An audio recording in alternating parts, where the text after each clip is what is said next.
আসসালামু আলাইকুম, স্বাগত জানাচ্ছি আরটিভির মধ্যাহ্নের সংবাদে। আপনাদের সঙ্গে আছি আমি Cynthia Rahman.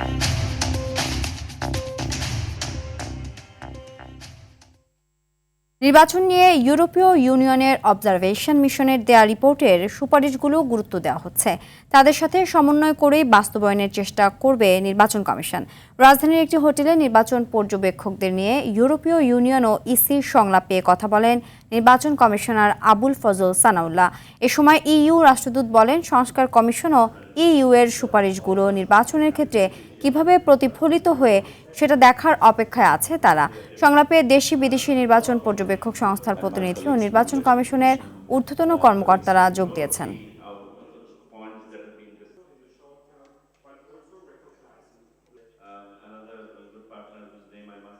All of your engagement is very meaningful for the European. ইউরোপীয় ইউনিয়নের পর্যবেক্ষণ দল রিপোর্টে প্রধানত 19টি সুপারিশ করেছে। সেগুলো নিয়ে নির্বাচন কমিশনের সঙ্গে সংলাপ অত্যন্ত গুরুত্বপূর্ণ।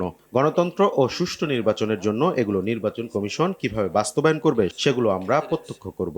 আমরা সংস্কারে নারী ও যুবকদের প্রতিনিধিত্ব চাই। আমরা একসঙ্গে কাজ করতে চাই। In what was an incredibly complex and successful democratic exercise. These recommendations are mostly prescriptive. ইউরোপীয় ইউনিয়নের অবজারভেশন মিশনের দেওয়ার রিপোর্টে অনেক গুরুত্বপূর্ণ বিষয় উঠে এসেছে। সেখানকার পরামর্শগুলোকে গুরুত্ব দিচ্ছে কমিশন। ইতিমধ্যে স্থানীয় সরকার নির্বাচনে বেশ কিছু বিধিবিধান আরোপ করা হয়েছে। আমরা ইউরোপীয় ইউনিয়নের সঙ্গে সমন্বয় করে পরামর্শগুলো বাস্তবায়ন করতে চাই। সব অংশীজনের পরামর্শ নিয়েই কাজ করে EC. And see how best we can accommodate them. তত্ত্বাবধায়ক সরকার বাতিল করা সংবিধানের পঞ্চদশ সংশোধনীকে অবৈধ করে হাইকোর্টের দেয়া রায়ের বিরুদ্ধে আপিল শুনানি শেষ হয়েছে। তৃতীয় দিনে রাষ্ট্রপক্ষে আপিল শুনানি করেন অ্যাটর্নি জেনারেল রুহুল কুদ্দুস কাজল।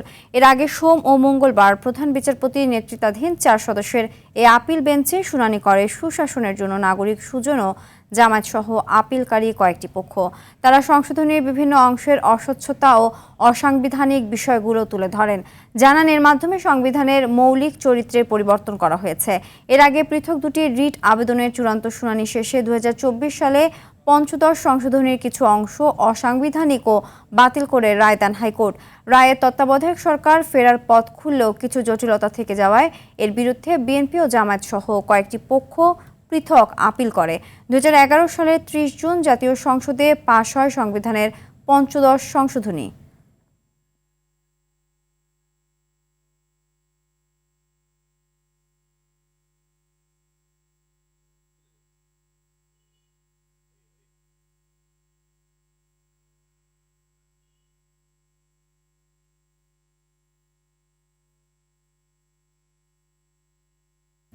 ভারী বৃষ্টিতে চট্টগ্রামে তলিয়ে গেছে সড়ক, বিপাকে পড়েছেন শিক্ষার্থী সহ পথচারীরা। বৈরী আবহাওয়ায় শাহ আমানত আন্তর্জাতিক বিমানবন্দরে অবতরণ করতে পারেনি 3টি ফ্লাইট। রেললাইনে পানি জমে থাকায় প্রায় 800 যাত্রী নিয়ে 16 শহরে আটকা পড়ে কক্সবাজারগামী পর্যটক এক্সপ্রেস। পরবর্তীতে ওই ট্রেনের যাত্রা বাতিল করা হয়। টানা বৃষ্টিতে বান্দরবানে সাঙ্গু নদীর পানি বেড়ে শহরের নিম্নাঞ্চল প্লাবিত হয়েছে। জেলা শহরের ইসলামপুর, আর্মিপাড়া, শেরেবাংলা নগর সহ বেশ কয়েকটি এলাকার বসতবাড়ি পানিতে ডুবে আছে। পাহাড়ের পাদদেশে এবং ঝুঁকিপূর্ণভাবে বসবাসকারী মানুষকে নিরাপদ স্থানে সরে যেতে মাইকিং করছে প্রশাসন। এদিকে থানচি উপজেলার বিভিন্ন স্থানে আটকে পড়া পর্যটকদের নিরাপদে উদ্ধার করা হয়েছে।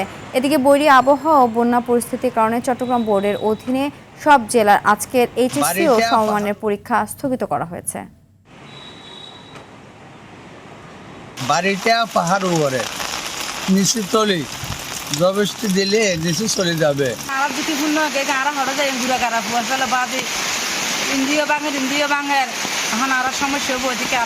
এখানে যারা ঝুঁকিতে আছে, ঝুঁকিপূর্ণ জায়গায় বসবাস করছে, তাদেরকে আমরা নিরাপদ স্থানে চলে যেতে বলছি। আমরা এখন আসলে সচেতনমূলকভাবে মাইকিং করছি। বৈরী আবহাওয়ার বিষয়ে জানাতে কক্সবাজার থেকে সরাসরি যোগ দিচ্ছেন সহকর্মী সাইফুর রহিম শাহিন।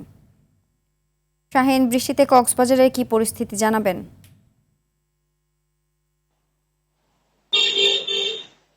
হ্যাঁ সিনথিয়া, কক্সবাজার জেলার যে 10টি উপজেলা আছে, নবগঠিত মাতামুহুরী সহ 10টি উপজেলার 2-1টি উপজেলায় বিভিন্ন গ্রামে পানি ঢুকেছে। নিম্নাঞ্চল যেগুলো আছে সেগুলো প্লাবিত হয়েছে, যেমন চকরিয়া, পেকুয়া, টেকনাফের নিম্নাঞ্চল যেগুলো রয়েছে সেগুলো গ্রামগুলোতে পানি ঢুকেছে এবং অনেক মানুষ পানিবন্দী রয়েছে। মাতামুহুরী নদী এবং বাঁকখালী নদীর পানি বিপদসীমার উপর দিয়ে প্রবাহিত হচ্ছে। কক্সবাজার আবহাওয়া অফিসের সহকারী আবহাওয়াবিদ আব্দুল হান্নান জানিয়েছেন আজকে 59 মিলিমিটার বৃষ্টিপাত রেকর্ড করা হয়েছে গত 24 ঘন্টায়। আজকেও ভারী বর্ষণের কথা তিনি বলেছেন। এবং আপনি জানেন গতকালকে এবং পরশু 2 দিনে কক্সবাজারে ভয়াবহ পাহাড় ধসের ঘটনা ঘটেছে। 2 দিনে নিহত হয়েছে 12 জন নারী, পুরুষ এবং শিশু। তো এখনো পাহাড় ধসের সেই আশঙ্কা থেকে জেলা প্রশাসনের পক্ষ থেকে নানা তৎপরতা আমরা দেখতে পাচ্ছি। পাহাড়ের পাদদেশে যে ঝুঁকিপূর্ণ বসতি রয়েছে তাদেরকে সরানোর জন্য জেলা প্রশাসনের পক্ষ থেকে পদক্ষেপ নেওয়া হয়েছে এবং সম্ভাব্য দুর্যোগ মোকাবেলায় একটা কন্ট্রোল রুম জেলা প্রশাসনের পক্ষ থেকে খোলা হয়েছে এবং বিভিন্ন উপজেলা নির্বাহী কর্মকর্তাদেরকে জেলা প্রশাসনের পক্ষ থেকে নির্দেশ দেওয়া হয়েছে যাতে শুকনো খাবার দুর্গতদের মধ্যে বিতরণ করা হয় এবং যে কোনো বিপদ হলে জেলা প্রশাসনের মাধ্যমে বন্যার্থদের আশ্রয় কেন্দ্রে ঠাঁই দেওয়া হয়, সেই লক্ষ্যে তারা তদারকি করছেন। তো সিনথিয়া, কক্সবাজারে এই হচ্ছে বন্যার সর্বশেষ তথ্য। পরবর্তীতে কোনো ভারী বর্ষণের দুর্ঘটনাজনিত কিছু হলে আমরা সাথে সাথে জানাতে থাকবো। ধন্যবাদ। সিনথিয়া। এদিকে টানা বৃষ্টিপাতের কারণে কিশোরগঞ্জের ভৈরবের আমলাপাড়ায় 33 কেভি ও 11 কেভি লাইনের 3টি বৈদ্যুতিক খুঁটি একসঙ্গে ভেঙে যাওয়ায় বিদ্যুৎবিহীন ভৈরববাসী। স্থানীয়রা জানান গতকাল সন্ধ্যায় বৈদ্যুতিক খুঁটির নিচে মাটি সরে গেলে খুঁটিগুলো পাশে থাকা একটি বাড়ির উপরে হেলে পড়ে।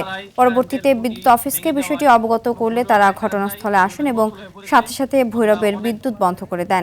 এ বিষয়ে ভৈরব বিদ্যুৎ অফিসের কর্মকর্তা জানান বিষয়টি অবগত হলে সাথে সাথে লাইনটি মেরামতের কাজ শুরু করা হয়। অতিবৃষ্টির কারণে এই অনাকাঙ্ক্ষিত দুর্ভোগ তৈরি হয়েছে।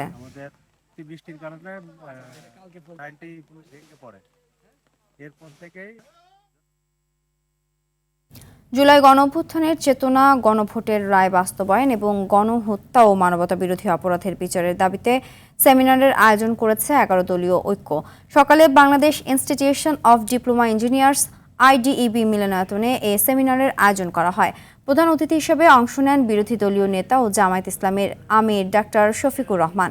সভায় বক্তারা অন্তর্বর্তী সরকারের সংস্কার এবং জুলাই গণহত্যার বিচার নিশ্চিতের দাবি জানান। পাশাপাশি জুলাই গণঅভ্যুত্থানে গণহত্যায় জড়িত প্রত্যেকটি প্রতিষ্ঠানের সংস্কার প্রয়োজন হলেও এখনও কার্যকর কোনো উদ্যোগ গ্রহণ করা হয়নি বলেও অভিযোগ করেন 11 দলীয় ঐক্যের শীর্ষ নেতারা। আয়োজনে সভাপতিত্ব করেন সাবেক মন্ত্রী ও লিবারেল ডেমোক্রেটিক পার্টি LDP সভাপতি ডক্টর কর্নেল অলি আহমদ বীর বিক্রম।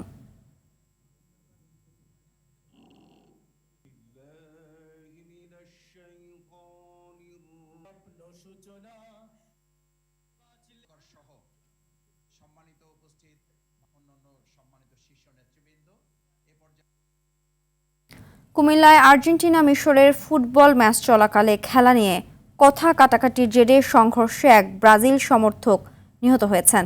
নিহত মোহাম্মদ শরীফুল ইসলাম নীলফামারী জেলার জলঢাকা উপজেলার উত্তর চেরাঙ্গা এলাকার বাসিন্দা। মঙ্গলবার রাতে জেলার আদর্শ সদর উপজেলার ধনপুর এলাকায় ঘটনা ঘটে। এদিকে মাদারীপুরের কালকিনি উপজেলায় এক গৃহবধূর ঝুলন্ত লাশ উদ্ধার করেছে পুলিশ। পরিবারের দাবি, স্বামীর সঙ্গে অভিমান করে তিনি গলায় ফাঁস দেন।